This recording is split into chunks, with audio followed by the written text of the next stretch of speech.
ሰላም ጤና ይስጥልን ውድ የገበያ ሚዲያ ቤተሰቦች እንደምን ሰንብታችኋል? ይህ በሳምንት 2 ጊዜ ወደ እናንተ የሚደርስላችሁ የገበያ ሚዲያ የቢዝነስ አናሊሲስ ፕሮግራማችን ነው። በዛሬው የገበያ ሚዲያ ቢዝነስ አናሊሲስ ፕሮግራም ዶላርን ወይም የውጭ ምንዛሬን ለሀገር ውስጥ መገበያያነት መጠቀም ይቻላል ወይስ አይቻልም የሚለውን ጥያቄ ጨምሮ በዶላር አጠቃቀም ዙሪያ ብሔራዊ ባንክ ያወጣው ሕግና መመሪያ ምን ይዘቶችን ይዟል የሚሉ ነገሮችን የምንፈትሽ ይሆናል። አብሮነታችሁን እየተመኘን በቀጥታ ወደ ዕለቱ የቢዝነስ አናሊሲስ ፕሮግራማችን እንሸጋገራለን።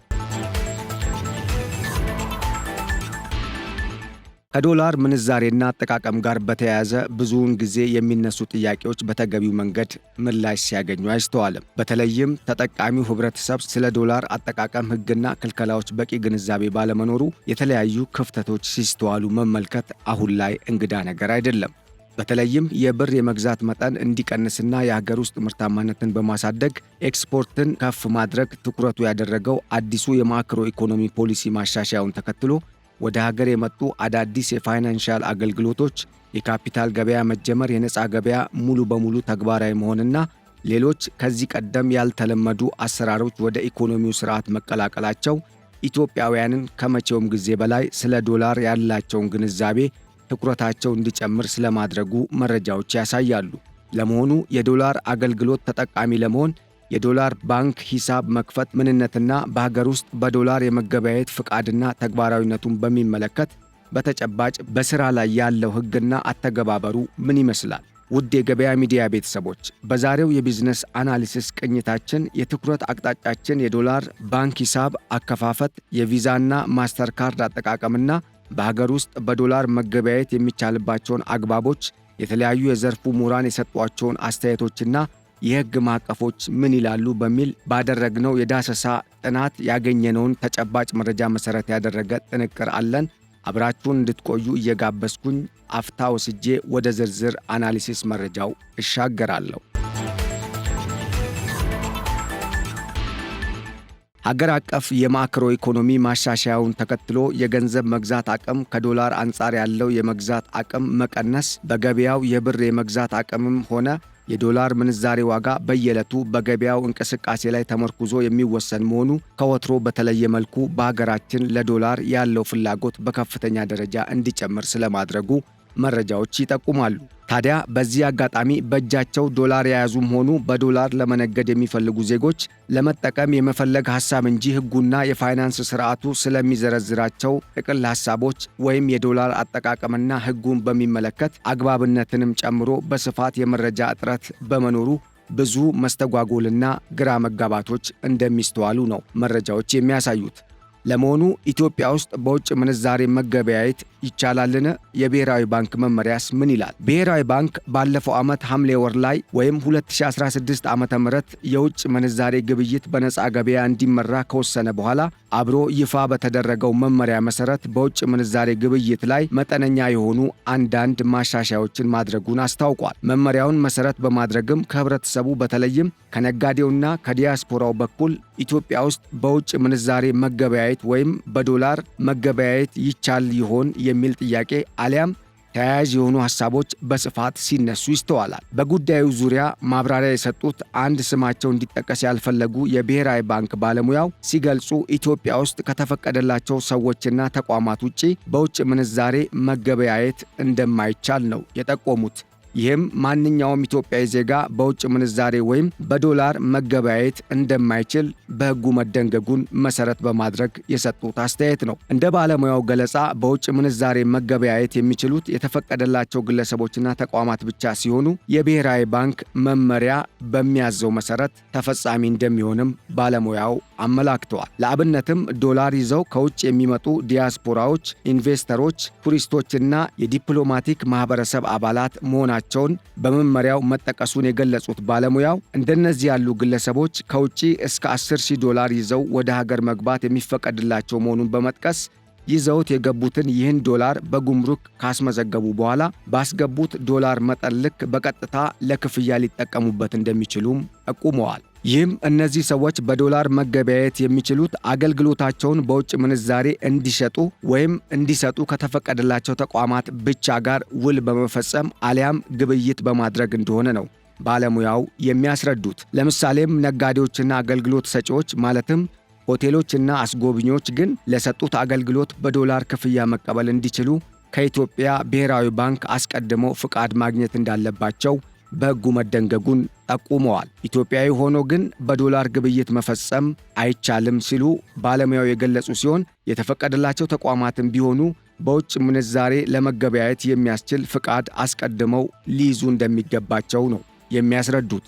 ኢትዮጵያዊ ሆኖ በዶላር እንዲያስከፍል ወደ ተፈቀደለት ሆቴል ሄዶ በዶላር መጠቀም የማይፈቀድ ሲሆን ዲያስፖራ ከሆነ ግን ፍቃዱ ያላቸው ሆቴል ሄዶ በተሰጠው አገልግሎት በዶላር መክፈል የሚፈቀድለት እንደሆነ ነው ባለሙያው የሚያስረዱት። በአንጻሩ ሆቴሉ ለሰጠው አገልግሎት በዶላር የማስከፈል ፍቃድ ያለው መሆን እንደሚጠበቅበት የጠቆሙት ባለሙያው ከፋዩም ሆነ አስከፋዩ ወይም ተጠቃሚውና አገልግሎት ሰጪው በዶላር ለመገበያየት የተፈቀደላቸው ወይም ዕውቅና የተሰጣቸው መሆን እንዳለባቸው በሕጉ ስለመደንገጉ አውስተዋል። ከአንድ የባንክ ሂሳብ ወደ ሌላ የባንክ ሂሳብ ዶላርን ማስተላለፍ ይቻላል ለሚለው ጥያቄ ምላሽ የሰጡት የብሔራዊ ባንክ ባለሙያው የውጭ ምንዛሬን ማስተላለፍን ወይም ትራንስፈር ማድረግን በተመለከተ ከአንድ የዶላር ሂሳብ ወደ ሌላኛው ኢትዮጵያ ውስጥ ላለ የዶላር ሂሳብ ለማዘዋወር የግድ የውጭ ምንዛሬ ማስተላለፊያ ፍቃድ እንደሚያስፈልግ የጠቆሙ ሲሆን ይህ ካልሆነ ግን ማስተላለፍም ሆነ በዶላር መገበያየት በኢትዮጵያ ውስጥ ለዜጎች እንደማይፈቀድ ነው የጠቆሙት። ይህ እንዲሆን ካስፈለገም ለምን ዓላማ እንደሚውልና ዶላሩን ለምን ሊጠቀምበት እንዳሰበ በግልጽ ለሚመለከተው አካል በማስረዳት ጉዳዩ ከሚመለከታቸው አካላት ፍቃድ ሊያገኝ እንደሚገባም ጠቁመዋል። አንድ ኢትዮጵያ ውስጥ ዕቃ ገዝቶ በዶላር ለመክፈል ቢፈልግ በዶላር የመክፈል መብት የማይፈቀድለት እንደሆነ ያነሱት ባለሙያው ሻጩም በዶላር ክፍያ የመቀበል ፍቃድ ሳይኖረው በዶላር ሊያስከፍል እንደማይገባ ነው የጠቆሙት።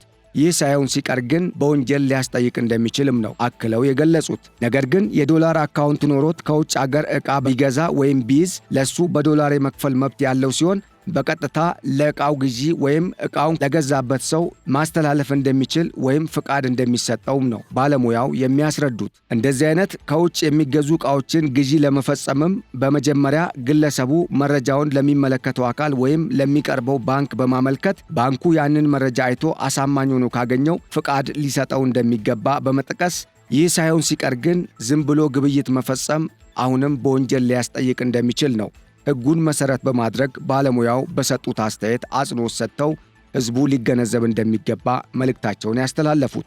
ኢትዮጵያ ውስጥ በውጭ ምንዛሬ ግብይት መቼ ሊጀመር ይችላል ለሚለው የሕዝብ ጥያቄ ምላሽ የሰጡት ዜጎች በሀገር ውስጥ በውጭ ምንዛሬ ግብይት መፈጸም የተከለከለ እንደሆነ በመግለጽ በየትም ሀገር በውጭ ምንዛሬ ግብይት ሀገር ውስጥ መፈጸም እንደማይቻል ጠቁመው ይህም የሀገርን ብር ወይም ሀገር የምትጠቀምበትን ብር እንደ ማኮስመን ወይም እንደ መናቅ ሊቆጠር እንደሚችል ነው ባለሙያው አስተያየታቸውን የሰጡት። ለዚህም በምሳሌነት ዚምባብዌን በማንሳት ኢኮኖሚዋ በችግር ውስጥ ያለ ዚምባብዌ እንኳን የዚህ አይነት እርምጃ አልወሰደችም ሲሉ ነው አጽንኦት ሰጥተው ጉዳዩ ትኩረት ሊሰጠው እንደሚገባ ያስጠነቀቁት። የውጭ ምንዛሬ ፍሰትን ለመጨመር ኤክስፖርትን ለማበረታታትና ሌሎች ሀገራዊ ኢኮኖሚያዊ ፋይዳ ያላቸው እንቅስቃሴዎችን ለማድረግ መንግስት እንደ አስፈላጊነቱ ማሻሻያዎችን ሊያደርግ እንደሚችል በመጠቆም ከዚህ ውጭ ግን ዜጎችን ሀገር የምትገበያይበትን ብሔራዊ ገንዘብ ትቶ በዶላር እንዲገበያዩ መፍቀድ ወንጀል እንደሆነም ጠቁመዋል። ይህም በሕጉ ከተቀመጠው መመሪያና ድንጋጌ አንጻር የሚጣረስ በመሆኑ ተፈጻሚነት እንደማይኖረው ነው ባለሙያው አክለው የገለጹት። ለምሳሌም ሪል ስቴቶች ወይም ዓለም አቀፍ ትምህርት ቤቶች የዋጋና የክፍያ ተመንን በዶላር ሲተምኑና ሲያወጡ እንደሚስተዋል የገለጹት ባለሙያው ይህን ቢያደርጉም ክፍያውን ግን በዶላር ሳይሆን በብር መፈጸም እንዳለባቸው ሕጉ እንደሚያስገድድ ጠቁመዋል። ለውጭ ጉዞ ዶላር ወይም የውጭ ምንዛሬ እንዴት ነው የምንሰጠው ወይም የምንጠቀመው የሚለውን ጉዳይ በሚመለከት በዚህ ጥያቄ ዙሪያ አስተያየታቸውን ያጋሩት የብሔራዊ ባንክ ባለሙያው አክለው ሲገልጹ ለጉዞ ከሆነ ከራስ ዶላር አካውንት ወይም ዶላር አካውንት ባይኖርም ከባንኮች ወይም ከተፈቀደላቸው የውጭ ምንዛሬ ሱቆች በግዢ እስከ 10,000 ዶላር ይዞ መውጣት እንደሚቻል የተናገሩት ባለሙያው ነገር ግን ይህ ይሆን ዘንድ ማስረጃዎች የግድ ሊኖሩ እንደሚገባ በመጥቀስ የጉዞ ሰነድ ማለትም ቪዛና የአየር ትኬትን የመሳሰሉ አስፈላጊ መረጃዎች በተጨባጭ ማስረጃዎች ላይ ተደግፈው ሊቀርቡና ባንኩም አምኖበት ሊፈቅድ እንደሚገባ ጠቁመዋል። የቪዛ ካርድ አጠቃቀምን በሚመለከትም የንግድ ቪዛ ወይም ማስተር ካርዶች ሁለት ዓላማ እንዳላቸው ያስታወቁት ባለሙያው አንደኛው ዲያስፖራዎች ከካርዳቸው በቀጥታ ወደ ሀገር ቤት በቀላሉ ዶላር እንዲልኩ የሚያስችለው ሲሆን ለምሳሌ አሜሪካ ያለው ዲያስፖራ በአሜሪካ ባንክ ካርድ፣ ኢትዮጵያ ውስጥ ያለው ተቀባይ ደግሞ የንግድ ባንክ ማስተር ካርድ በመጠቀም መላላክ እንደሚችሉም አስረድተዋል። ተቀባዩ ደግሞ ከውጭ ዶላር ሲላክለት የዶላር አካውንት ክፈቱልኝ በማለት ላኪው ካርዱ በቀጥታ ወደ ተቀባዩ አካውንት ዶላር እንዲተላለፍ እንዲያደርግ ማስቻል እንደሚችልም ጠቁመዋል። ሁለተኛው ጠቀሜታ አንድ ሰው ከሀገሩ ወደ ሌላ ሀገር ሲሄድ እስከ 10,000 ዶላር መውሰድ እንደሚችል ሕጉ የሚደነግግ መሆኑን በመጥቀስ ይህ በካሽ ከሚሰጠው ይልቅ በካርድ የሚሰጥ ቢሆን የተመረጠ እንደሆነም ባለሙያው ገልጸዋል። ስለዚህ ከባንክ ወደ ውጭ ይዞ ለመውጣት የተፈቀደለት ሰው ዶላር ማስተር ካርዱ ወይም ሌሎች የቪዛ ካርዶች አይነቶችን በመጠቀም ዶላሩን ወደ ካርዱ ማስተላለፍ እንደሚችል በመጥቀስ ይሁንና ግን ይህን ለማድረግ አስቀድሞ ባንኮች የሚጠይቁትን መስፈርት ማሟላት እንደሚገባውም ጠቁመዋል። ማስተር ካርዱን በውጭ ሀገራት ብቻ የመጠቀምን ጉዳይ በሚመለከትም ስማቸው እንዲጠቀስ ያልፈለጉት ሁለተኛው አስተያየት ሰጪ የብሔራዊ ባንክ ባለሙያው እንደገለጹት ካርዱ ላይ የሚጫኑ ዶላር ወይም የውጭ ምንዛሬ በባንክ የተፈቀደ ብቻ መሆን እንዳለበት በመጥቀስ ካርዱን ስላወጣና አካውንት ስላለው ብቻ አንድ ሰው ዝም ብሎ ዶላር ማስተላለፍ ወይም በዶላር መገበያየት እንደማይችልም አስረድተዋል። አሳማኝ በሆነ ምክንያት የውጭ ጉዞ መኖር አለመኖሩን በማረጋገጥ ባንኮች በፈቀዱት መሰረት መስፈርቱን ላሟላ ሰው ዶላር እንደሚፈቀድና ወደ ቪዛ ካርድም እንደሚተላለፍ ወይም ሊጫንለት እንደሚችልም ጠቁመዋል። አንድ ሰው ከውጭ ሀገር ከተመለሰ በኋላም ካርድ ውስጥ የተጫነውን ዶላር ካልጨረሰው ወይም ተጠቅሞበት ካልጨረሰው ያልተጠቀመበትን ዶላር ካርዱ ውስጥ ካለው ዶላር ወይም በሀገር ውስጥ ካለ የኤቲኤም ማሽን በብር መንዝሮ ማውጣትና መጠቀም እንደሚችል የጠቆሙ ሲሆን ባለሙያው ይሁንና ግን በሀገር ውስጥ ግብይት ዶላርን መጠቀም እንደማይቻል ነው የጠቆሙት። ለዚህም በምክንያትነት ያነሱት ይህም በሀገር ውስጥ ቪዛ ካርድን የመጠቀም የሚጠይቅ የግብይት ስርዓት እንደሌለ በመጥቀስ ሲሆን ነገር ግን ካርድ ውስጥ ያለውን ዶላር ለመጠቀም ወይም አገልግሎት ላይ ለማዋል ለውጭ ግብይት መጠቀም ብቻ እንደሚቻል ነው። የካርድ ቁጥርን በመናገር የተፈለገውን ክፍያ ማስተላለፍ እንደሚቻል የጠቀሱት ባለሙያው ይህ ሊሆን የሚችለው ግን ለውጭ ግብይት ወይም ከውጭ ሀገር ዕቃ ገዝተው ወደ ሀገር ለሚያስገቡ ሰዎች እንደሆነ ነው ሕጉ የሚደነግገውን በማጣቀስ የገለጹት።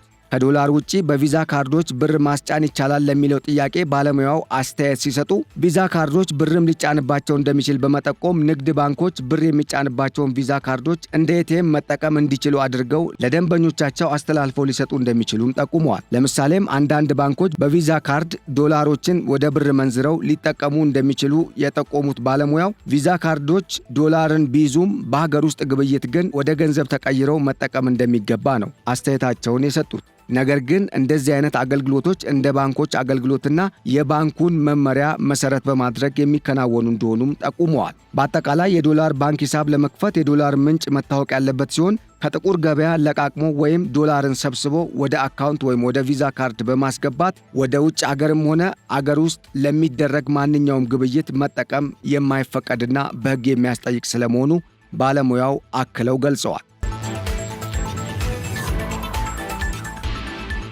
ውድ የገበያ ሚዲያ ቤተሰቦች ለዛሬ ያዘጋጀንላችሁ የገበያ ቢዝነስ አናሊሲስ ፕሮግራማችን ይህን ይመስል ነበር። ስለተከታተላችሁን በማመስገን ቸር ተመኘን።